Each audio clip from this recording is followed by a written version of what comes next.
All right, guys, welcome into episode 4 of Orange Juice Sports Pod. Today we're going to be doing just strictly March Madness. It shouldn't be too long of an episode, just because we're starting to do 2 of these a week. So what I think I'm going to do now, just up until March Madness does start, I'm going to do an episode on Monday or Sunday night maybe, just to kind of give you the first half of the week, that Monday through Thursday, those games, because there's a little bit less to unpack because there's usually only 2 days of those 4 days. That are jam-packed with games. And then on Friday today, I'm going to give you the whole breakdown, or maybe Thursday night, depending on the schedule. I'm going to give you a full breakdown of what's to come for the weekend and what happened in the first half of the week. I think it's the best way to do it. If I do it all at once, it gets really clunky, just because most teams are playing two games a week. So today on the schedule, we're going to do the full seed breakdown, just the updated seeding. There wasn't a whole lot of change this week, but there was some small adjustments. We're going to do the recap from the first half of the week. We're going to do the weekend look ahead for tonight, which is a weeknight, but then tomorrow and Sunday. And then we're going to look at some conference standings. And then we're going to talk about the bubble a little bit. All right, so let's get into it. Start off by sharing my screen here like we've been doing the last couple episodes.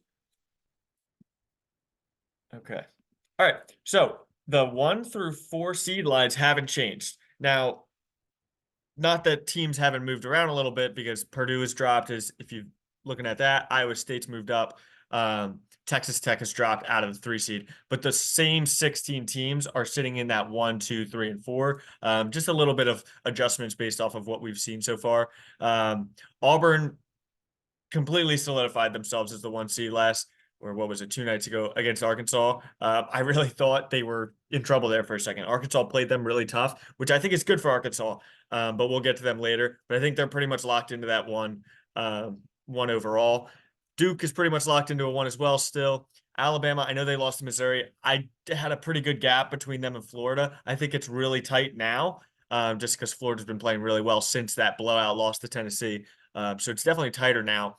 Um, but they're sitting still pretty at that 3 seed, or that third overall seed. They do play Kentucky later this week, tomorrow. So that is a huge game for them to possibly just kind of solidify themselves as that third overall seed.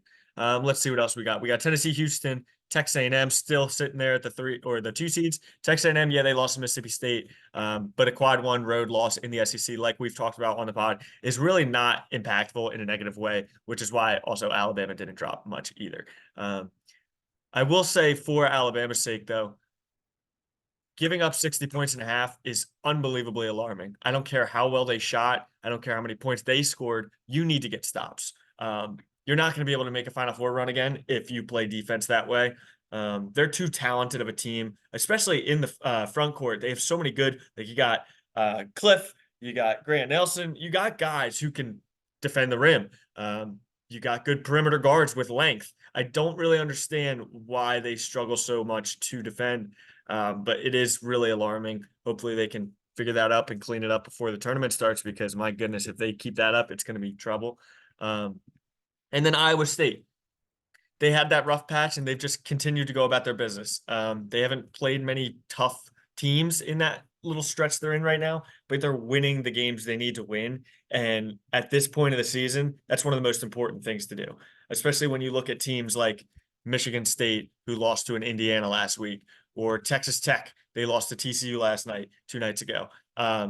There's teams that aren't doing what they're doing, and that's just taking care of business when you need to take care of business. So Iowa State moves back into that 2 seed line. You might look at it and be like, well, they haven't looked good.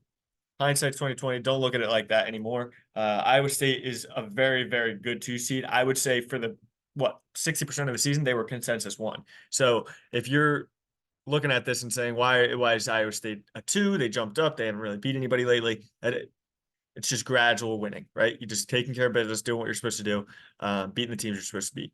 Wisconsin, just keep doing your thing, man. Beat Illinois. I have them as my top 3 seed. Them and Kentucky, you could flip interchangeable, just because of how amazing Kentucky looks against Vanderbilt at home without so many key pieces. That was such a big win.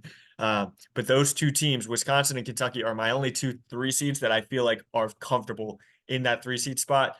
Kentucky can lose this week to Alabama. They won't move at all. They won't even move to the third 3 seed. They are completely solid there for now. But man, just keep doing what you're doing. Both those schools just big start to the week in the early portion of it. Let's get to Purdue and Arizona. Arizona, we talked about Arizona, Michigan, and Texas Tech being that like 1, 2, 3. Very, you can put them wherever the hell you want. I've seen a lot of people with Michigan as the 3. I chose to keep them as the 4 just because they do have Michigan State this week on the horizon. That's a big game for them, big opportunity. I'd like to see them prove they can win that big rivalry game at home before I put them as the 3. And if they do win that they'll be a clear 3 seed, like a clear 3 seed. I would even say they're over Purdue if they win that game.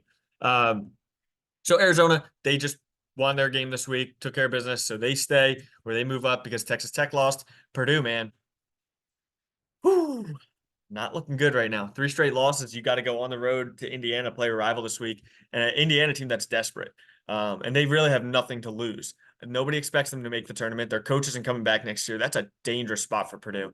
We're going to get into the games for the whole weekend later, but that's when we're going to talk about a good amount because Purdue's in a weird spot right now. This is looking like a team, the way they're playing right now, that is going to get upset early in this tournament, which I was surprised about because they were rolling. They were winning games. I did not expect them to win. I didn't have high hopes for them coming into the season just because obviously losing Zach Edey is a big thing, like a big spot. But Braden Smith has been so good. They've just kind of filled the holes. But man, the last week and a half, they have not looked good. They have not looked good. Michigan haven't played this week yet. They got Michigan State tonight. I'm so excited for this as a Michigan fan. This is a really cool game for me just because the last 2 years, Michigan hasn't been competitive. So to see this rivalry have a little bit of juice again it's going to be exciting to see. Dusty May's first crack at it against Izzo, and obviously it's just 2 amazing programs. Michigan State's consistently elite. Michigan has lost it the last couple of years, but my goodness, since 2010, 2011, they've been a very top tier program. So it's fun to see both of them good again in the Big Ten. It's good for the conference. St. John's, Texas Tech, Michigan State, they're good right there. They're very sturdy in that 4 seed spot right now. Obviously, a Michigan State win on the road at Michigan would give them a huge boost. Let's go down to our 5, 6, 7s, and 8s. Our 5 seeds, Missouri, another big win. They beat Bama. We talked about it a little bit already. I have them still sturdy in that 5 seed. Even a Michigan State loss to Michigan wouldn't put Missouri over Michigan State. I think there's a pretty good gap there, but they're solid. Like they're not moving down anytime soon. Marquette, really tough game tonight at Villanova. That's a dangerous spot for them. I think they're only a 1.5 favorite. So that's a really interesting spot for them. We'll see what happens there. Maryland with just a dominant win, another dominant win. Their offenses look so good lately. Another win over USC at home. They just keep handling business, taking care of what they need to take care of. That's going to be a team you got to watch out for in March. They have all the pieces. The only thing they lack is they don't have a lot of depth. They don't have a lot of bench help. They have good bigs. They have good scoring. That's a team that you really got to watch out for if you are picking in March. Mississippi State, huge win over Texas A&M this week. They got to go to Oklahoma. They can kind of be Oklahoma's kill shot this weekend. I think it's Saturday. But yeah, they could really take Oklahoma completely out of this field, which would be a tough turnaround because it's hard to chip back in at this point, especially if you lose home games. So Mississippi State, a win at Oklahoma, that's going to be a quad 1 win. That would pretty much lock them into that 5 seed spot as they can continue to move up. I would say that I think the only 2 5 seeds I can see moving up to a 4 are Missouri and Mississippi State, just because of how just rigorous the SEC schedules are. And if they do win a couple games in the conference tournament, you're guaranteed quad 1 wins if you win games in the conference tournament as a middle of the pack team. Because you're not going to have to play in LSU or whatever the case may be. Or South Carolina. 6 seeds. This is really where it gets hairy.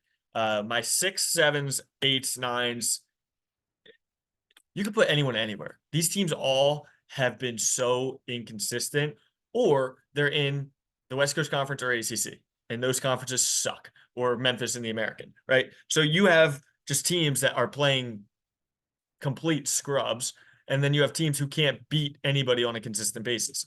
So let's talk about Louisville. We talked about them a little bit in the beginning of the week. They lost to Georgia Tech. And then since then, they've just been winning games. They play Florida State this week. Florida State at home. That should be a 25-point win. So just keep taking care of business. They're in that 6 seed right now. They're not moving up to a 5 anytime soon, I don't think. I think there's a similar to the 4 to 5. I think there's a good gap between the 5 and the 6 seeds. Ole Miss. big game for them. At Vanderbilt, similar to Mississippi State, you can kind of be a kill shot for them. Vanderbilt lost by 25-20 to Kentucky this week on the road, a very depleted Kentucky roster. That was not what I expected. I thought they were going to really give them a game, and it just did not happen like that. I was really disappointed in that performance from them. So we'll see if they show up at home. They've been very good at home. We did say that this is a different team. It's a top 20 team at home. It's a completely different team when they're playing on the road. So hopefully that home crowd can fuel them and they can pick up a big win because they need it. They need it badly. And that would be a good one too. That would be a quality win to boost them back up to where they were at the beginning of the week in the bubble conversation. But Ole Miss, if they lose that game, it doesn't really hurt them. Obviously, a road game in the SEC, like we've said. But a win would be huge. I think it would put them over Louisville, and it'd put them right next to Mississippi State. They can't go over Mississippi State, obviously, because they've lost both of their head-to-head matchups. But in a good spot right now is Ole Miss. Kansas. Disgusting. Disgusting. They freaking suck. They suck. I've been saying it all year. Kansas, UConn, Gonzaga. Gonzaga shut me up a little bit this week. They 40-pieced Washington State. But those three teams I don't trust with a 10-foot pole. I can't stand them. I can't stand them. All right. So Kansas, this is a weird spot for them. Okay. You are going to play at home against a team that sucks. Oklahoma State is garbage, right? But here's the problem. You just got 40 bombed at BYU. You're not going to be ranked at the end of the week for the first time. And I don't know when the last time Kansas wasn't ranked. Probably not in my lifetime. And you're sitting at a 6 seed and tinkering towards a 7. That crowd reaction isn't going to be friendly. It's not going to be friendly. Those people are going to be getting after those kids. And don't be surprised if they walk into the gym with the Boo Birds and get a little tight to start that game, and Oklahoma State gives them some problems. It's going to be, they need to win by 20-point game. They need to dominate that game just to kind of inject some life back into the roster and the fan base. Because my goodness, it's an uphill climb from here. They have looked so bad. 6 seed Kansas is something that just doesn't register in my brain. You're used to seeing them as a 1, 2, 3, 4. So a 6 is just, it's crazy to me. It's crazy. Next up, we got St. Mary's at Gonzaga. This is a good spot for St. Mary's. You already beat Gonzaga. You're playing on the road. Every team above you, like these 3 teams above you, just don't really move the needle. It doesn't seem like the teams behind you can't win a consistent streak of games. So St. Mary's in a completely fine spot. I think they're guaranteed at least the 7 seed. They're not going to slip into that 8-9 unless they lose like to Pacific in the first round of the West Coast Conference tournament. So I think they're fine. This would be a huge win though. A win over Gonzaga on the road. That's a big time win. I think that boosts them over Kansas, no matter what Kansas' result is this week. And depending on Ole Miss and Louisville's results, it could really put them further into that 6 seed line, which would be big for them, just so they don't have to worry about slipping into that 7-10 game again, like they usually seem to be playing in. Let's go to our 7 seeds. Illinois, this is it's weird. You don't usually see a February 22nd ACC Big Ten game in a neutral site. It's very strange. It's very rare. I don't love it for Illinois. Duke, on the other hand, like it's whatever. You lose it, you lose it, you win it. You just continue to prove that you're that good team, like you're that elite team. You're a top 2 team in the country. Illinois is limping. They're claiming they're sick and all this bullshit. Even if they are sick, it's not a good spot. You got to go to MSG and play Duke. You know, the entire crowd. There's not going to be a single Illinois fan in that gym. Every Duke fan's going to be there. Everyone who doesn't have a rooting interest in from New York, they're going to be cheering for Cooper Flag. You could just really get demoralized in that game on national television on a big stage, but it is a good opportunity. If you're Illinois, if you're Brad Underwood, you got to look at it like this. This is a tournament style game. You're playing neutral site. You're playing in a big arena. It's a dangerous spot though, because if you lose big time against Duke and then have to go back to playing like the gritty, tough Big Ten ball to end your season, you could start to see them slip even more. As you see, they've already slipped to a 7. A week and a half, 2 weeks ago, I couldn't even imagine them being a 7, and look at them now. It's been a rough couple weeks. It's been a rough couple weeks for Illinois. Memphis, still sour with the Wichita State loss, but just take care of business this week at home. Clemson, this is a weird spot for Clemson. You're playing a team that's desperate. SMU is outside looking in at the bubble right now. I have them as the 3rd team out. So a win for SMU would be huge. And SMU's coming in confident. You just went to Notre Dame and beat Notre Dame by like 30 points, just wire to wire, destroyed them. So Clemson, while a loss here doesn't really hurt you, I don't think it drops you out of the 7 seed spot. It would just be a really good win, a quad one, or I don't know if it's quad one, but it's quad 1 or 2 win on the road. It would just be a really good spot for them at SMU and kind of just take SMU to have them take a step back. And the bubble's just been so bad that it just wouldn't surprise me if Clemson went in there and handled business.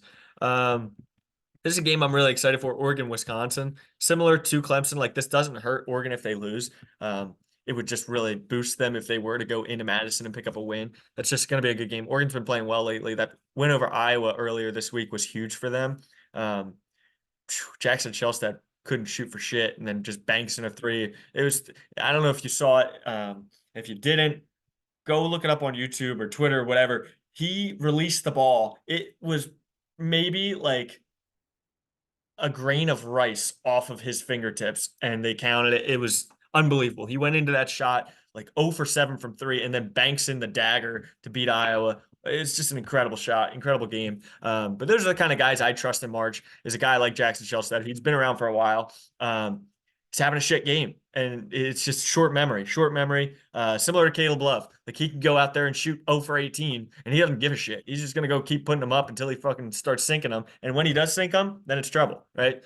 So having guys like that in March is huge, especially when you're playing in those tough 7-10 seed games. So let's get to our eights. Creighton, UCLA, Gonzaga, Baylor. UCLA has got to tread lightly. They've got to be careful. They are fortunate that Ohio State's coming in off a really bad loss. I think that's like the best thing that could happen to UCLA is seeing Ohio State come in like completely demoralized. If Ohio State lost close, like they did against Michigan, it's a different story because they're going to be like hungry. They just got smoked at home in front of their home crowd to Northwestern, for Christ's sake. That was abysmal. And we'll talk about that. That was the like disaster scenario for them. But UCLA, they can pick up a big win over them. Creighton's firm in the 8 seed right now, I think. Gonzaga, they just put belt to ass against Washington State on the road. That was a good win. Got to play St. Mary's this week. This can start to get your track up to the 7 seed if you can do it. Just keep winning. And now Baylor. Scary spot for Baylor. You lost this week early to Arizona at home. A game I really expected them to win. You're 2.5-point favorites at home. It seems like one of those games that like Vegas is just like low hanging fruit. You see the ranked team, they're 2.5-point dogs against Baylor, and it just didn't matter. You go to Colorado. Colorado sucks, man. You can't lose this game. Baylor's just going to keep slipping, and it's just weird because I think Baylor has a ceiling of like a 2 or 3 seed, but they have a floor of being like a first round exit in the NIT. It's the craziest thing you'll ever see. They're so talented. They're so athletic. It's just they just can't put it together this year. And that's similar to like Creighton and Gonzaga and Illinois and a lot of teams at Kansas. Like there's so many teams this year that just have not been able to figure it out. And they're so talented. So it's got to be frustrating for Baylor fans. So that's like as must win a game as I've ever seen for Baylor. Not that they fall out of the field if they lose, but it would really suck. You can't lose that game. 9 seeds, New Mexico. They just keep winning. They win the big games in the Mountain West. They beat Utah State. They who'd they lose to? Boise. They lost to Boise this week on the road, but it was a good game.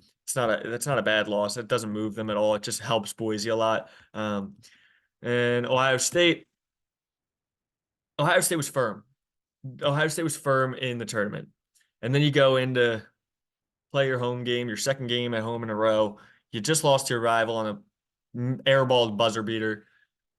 And Northwestern comes in and just fucks you. Like beats them to death. Like 30 points it was never close. They were down 20 at a half and they like hit the first bucket in the second half. And I was like, all right, here we go. Like, here you go. No. Northwestern was not playing around. They gave them the belt. It was bad. Ohio State, this is not where they're going to be at the end of the week, regardless of what the result is against UCLA. This is just, I didn't update it from last night. They're going to be a 10 seed and like towards the bottom of the 10 seeds, maybe an 11, depending on who wins and what else happens this week. That was the worst case scenario for Ohio State. Instead of being like one win away from locking yourself in. Now they're fighting for their lives again with a difficult schedule ahead. 3 of their 4 games remaining are on the road at UCLA, at USC. That's really not where you want to be. Playing a 2-game road stand on the West Coast after losing the Northwestern at home by 30 and losing it pretty much at the buzzer against Michigan. Ohio State, just fans look away. It's going to be a long couple weeks. It's going to be interesting. You just got to hold on tight. UConn, they beat Villanova this week. It was the least impressive win I ever seen. It's called the Kyle Neptune curse of Villanova.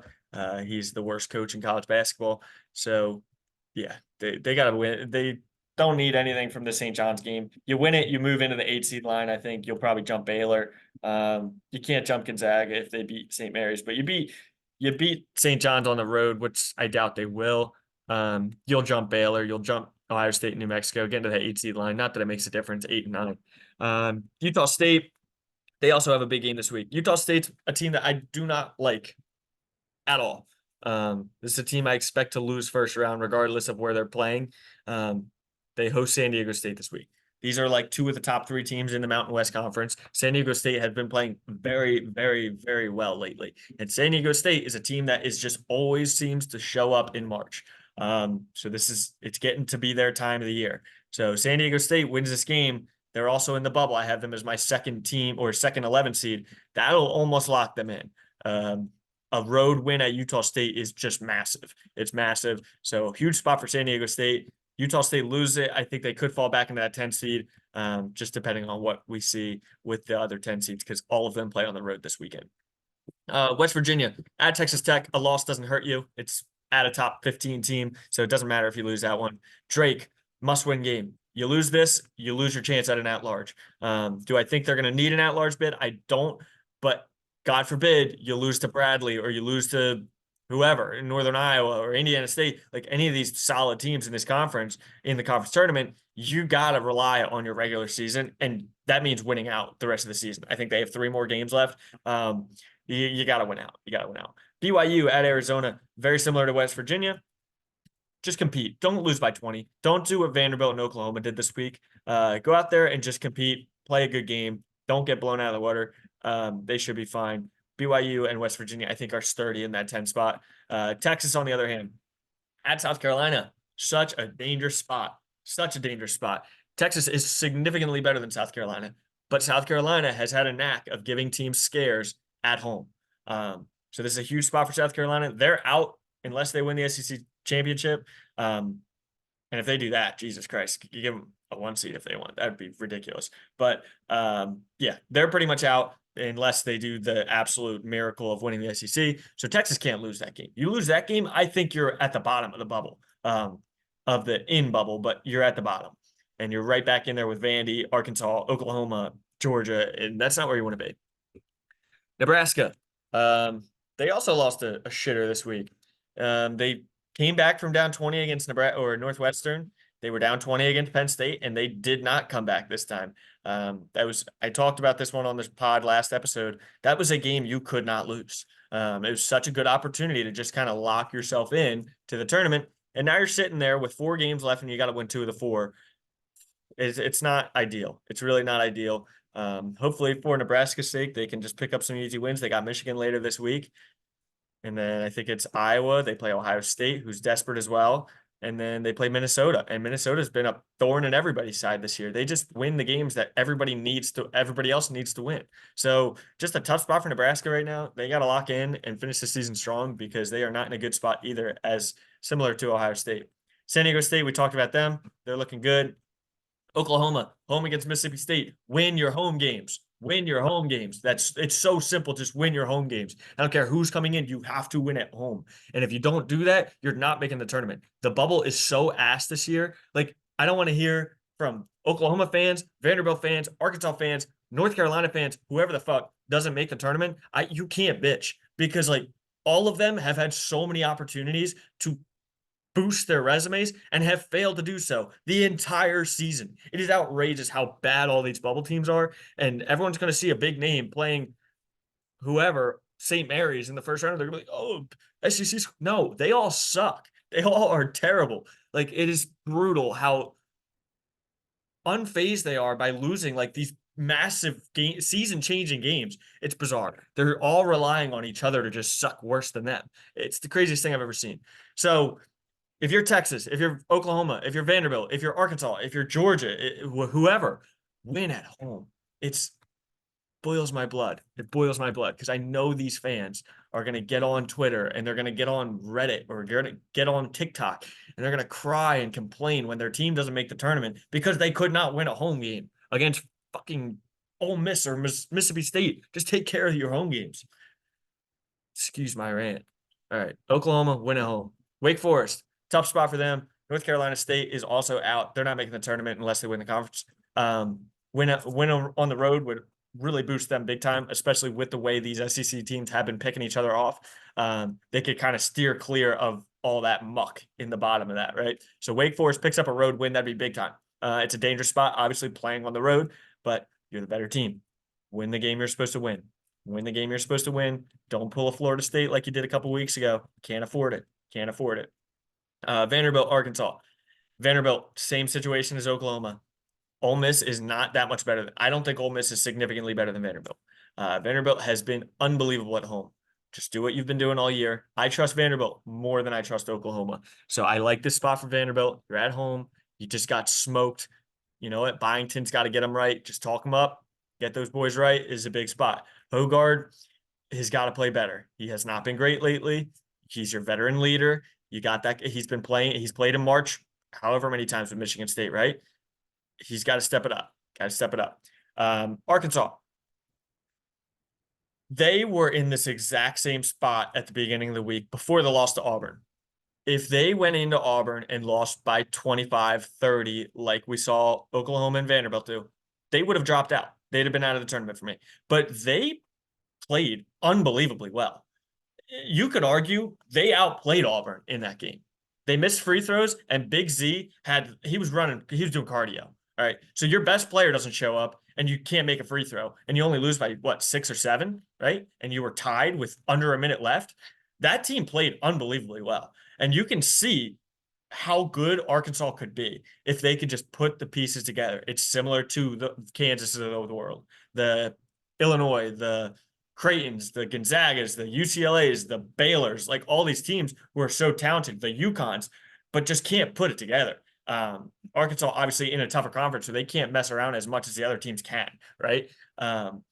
So Arkansas, I think this is a big opportunity for them. Home against Missouri. Missouri's coming off a big road or home win, so they're coming into town.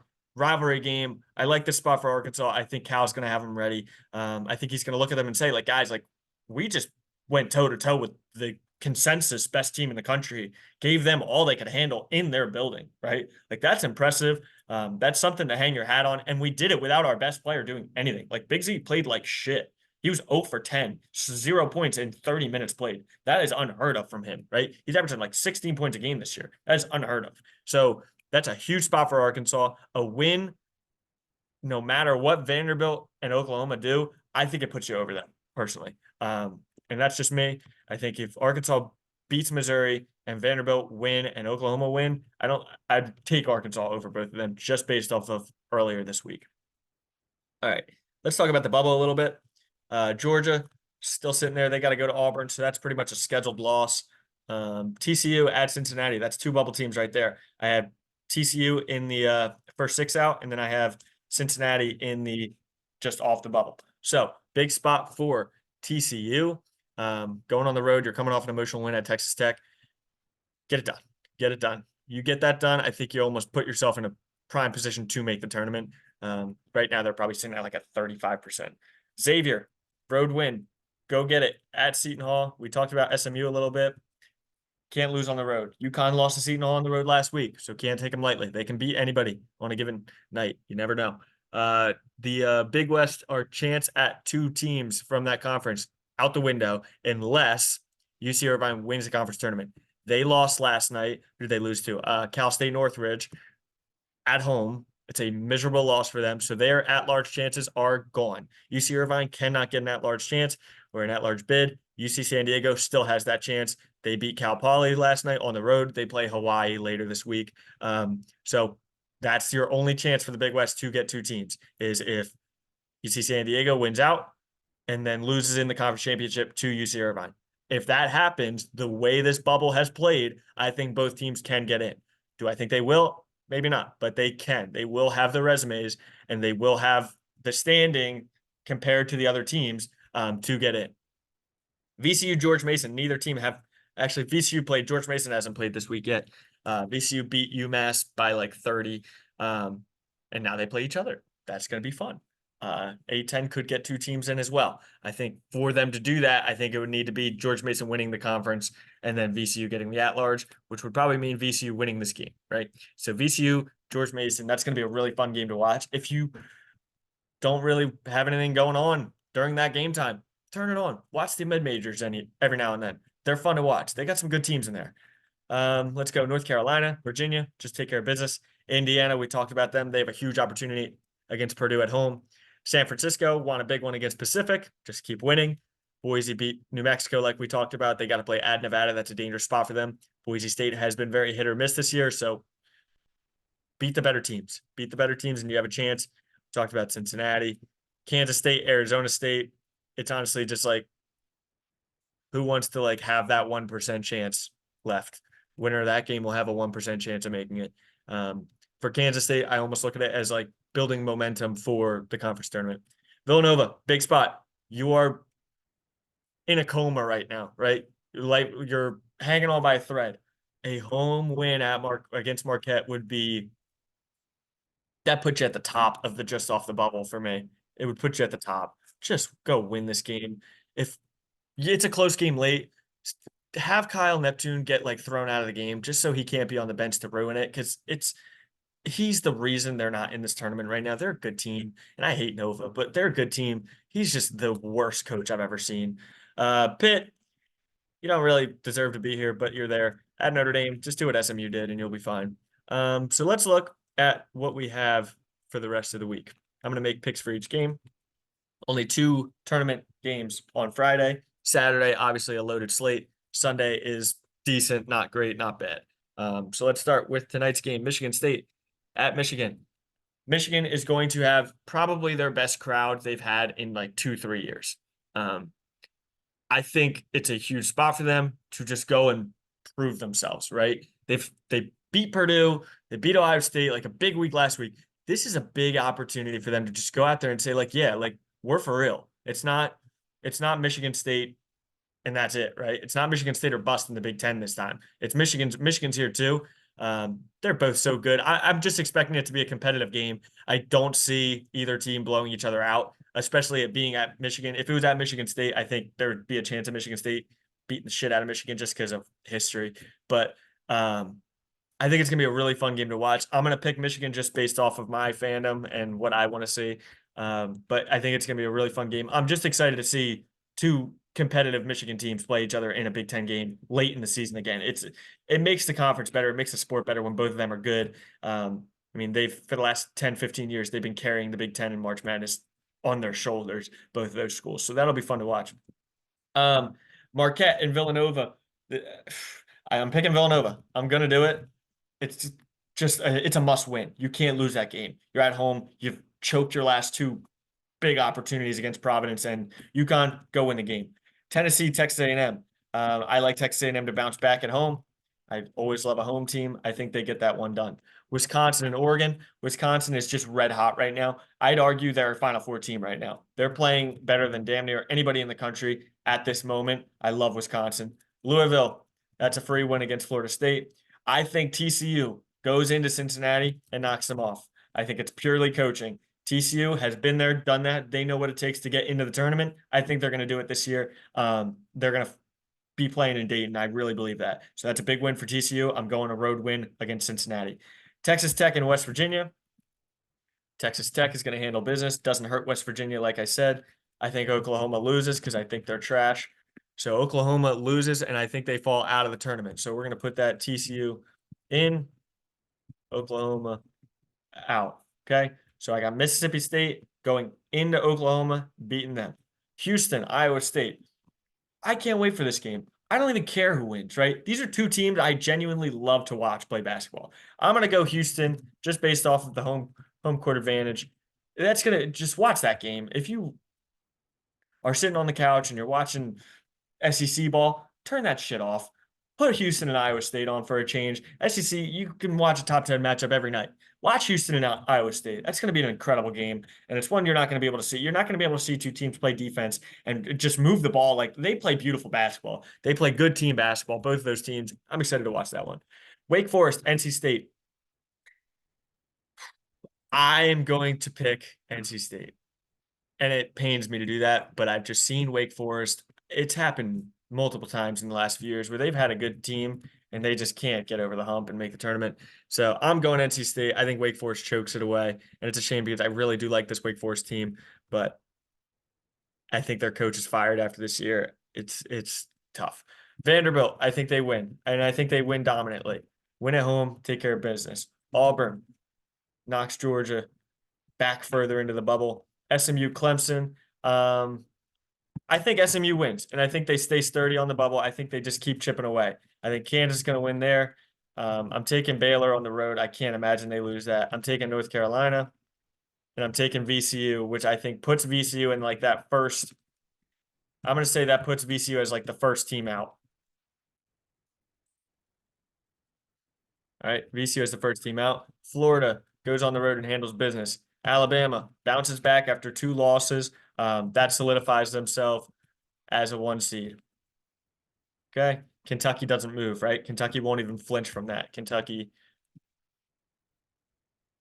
stays as a 3.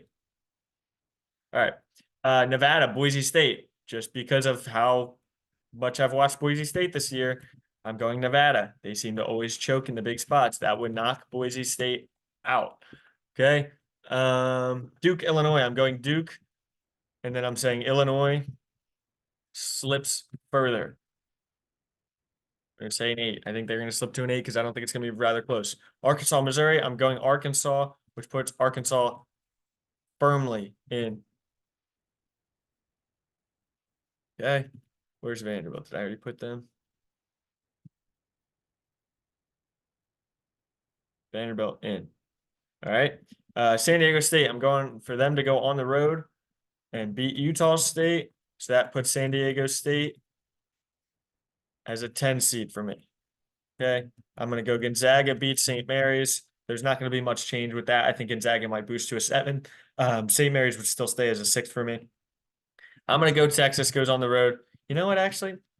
No, I'm not. I want chaos. South Carolina upsets Texas. Texas drops to the bubble again. Texas back. Bubble. Okay. And then we're going to go Arizona, beats them. UC San Diego wins that and keeps their hopes alive for an at-large. All right. So we have Michigan over Michigan State. I can't wait for that game. That's a guaranteed going to watch. Villanova Marquette. Going to watch that one as well. Have both of those going. Then we got Texas A&M, Tennessee. I got Texas A&M. I got Wisconsin, Oregon. I'm going to go Wisconsin. Louisville over Florida State. TCU over Cincinnati. Texas Tech over West Virginia. Mississippi State over Oklahoma, a game I'm going to keep my eye on just to see if Oklahoma is going to prove me wrong or not. Houston over Iowa State. That's a guaranteed going to watch. I hope everybody here does. NC State is going to upset Wake Forest and knock them off the bubble. So Wake out. I'm going to go Vanderbilt over Ole Miss. I'm going to go Auburn over Georgia, SMU over Clemson, Kansas over Oklahoma State, Baylor over Colorado on the road, North Carolina over Virginia. We're going to go VCU over George Mason in a game you have to watch. I'm making a watch list. I'm going to post it on my Twitter. I'll post it on the TikTok as well. The games that you have to watch this week. They are very important for the tournament. Florida over LSU, Bama over Kentucky. I'm going Nevada to upset Boise State at home. Duke's going to put belt to ass against Illinois. Arkansas is going to beat Missouri in a game that you should also watch.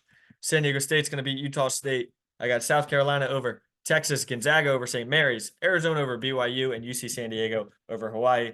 Let's get to our Sunday slate. We have 8 games. 8 games. I think St. John's just continues to prove that UConn is fraudulent. I'm going to take Indiana. That's my play of the weekend. Play of the weekend. Upset of the weekend. Indiana upsets Purdue. It was close last time they played this year. This time it's at Indiana. Assembly Hall is going to be bumping. All right. Purdue drops. big time. Indiana, back on the bubble. In a good way, because they are far off of it right now. Memphis bounces back. I'm going to go Xavier wins on the road. I'm going to say UCLA beats Ohio State. Ohio State drops on bubble. I'm going to go Kansas State wins. I'm going to go Drake wins and Creighton wins. All right. So if all of this is to happen, we're going to have TCU likely in the field. We're going to have Oklahoma out of the field, Wake Forest out of the field, Vanderbilt in. Okay. So San Diego State won't be a 10 seed or an 11 seed anymore. They would also move up to a 10. So let me see where my seeding is. Texas would drop into the 11 spot, depending on Nebraska, how far I drop Nebraska for that Penn State loss. They're going to be in the 11 as well. Oklahoma won't be. Wake Forest won't be. Vandy and Arkansas will be.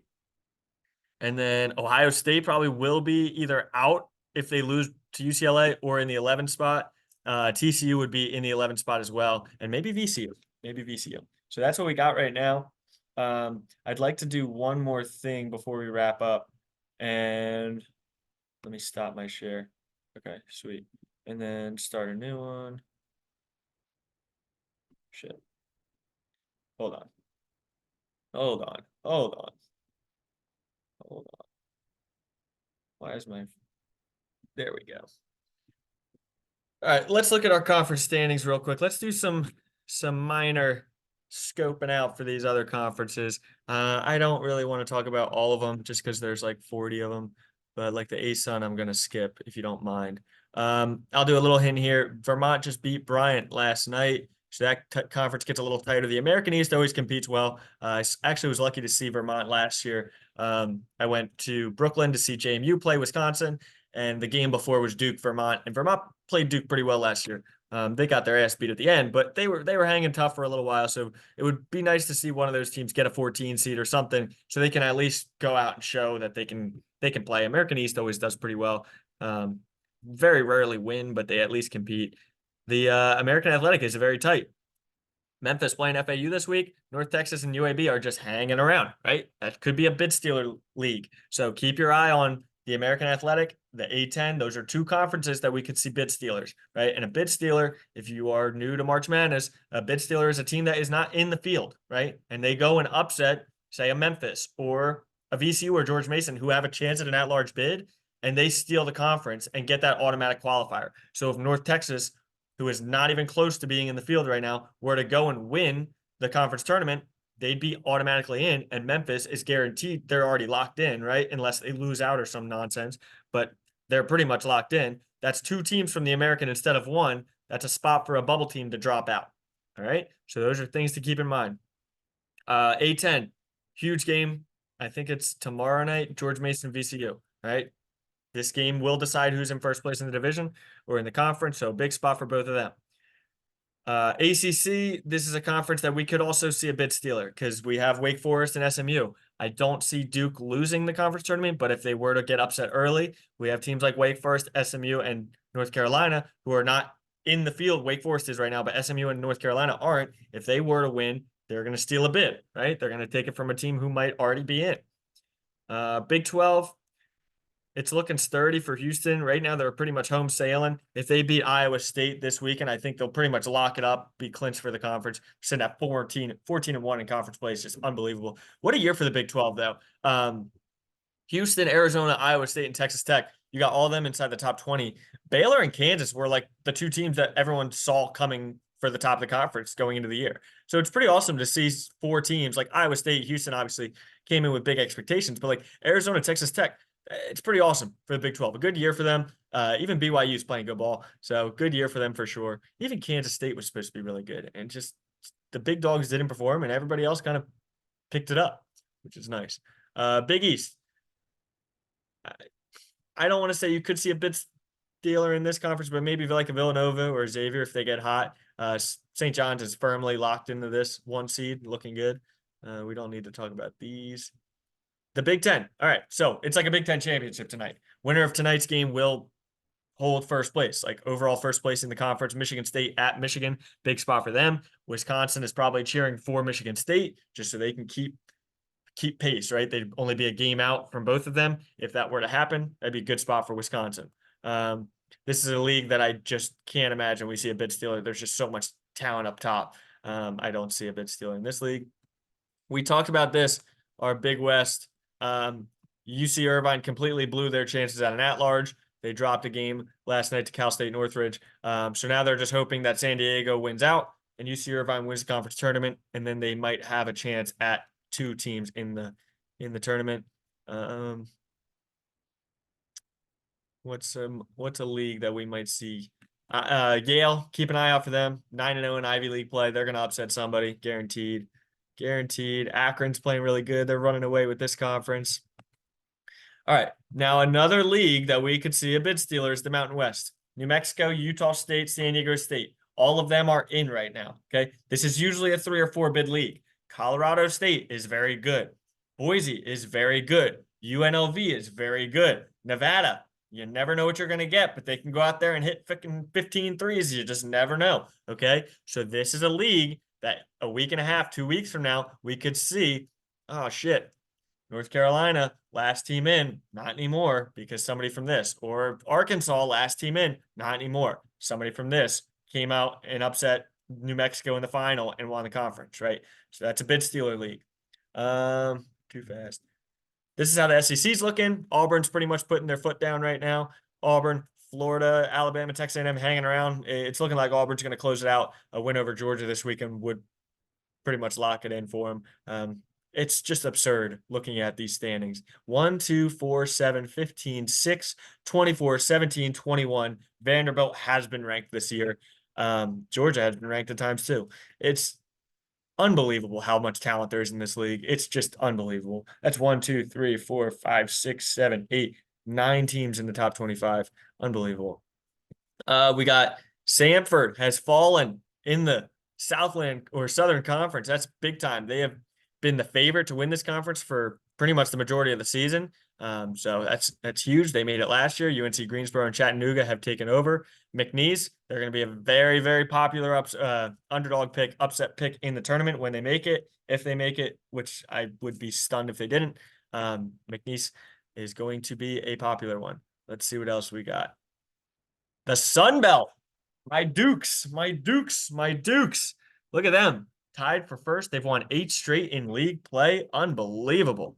It's crazy. They looked like shit in the beginning of the year. I was a hater. I'm not even going to lie. But they figured it out. Preston's figured it out. JMU.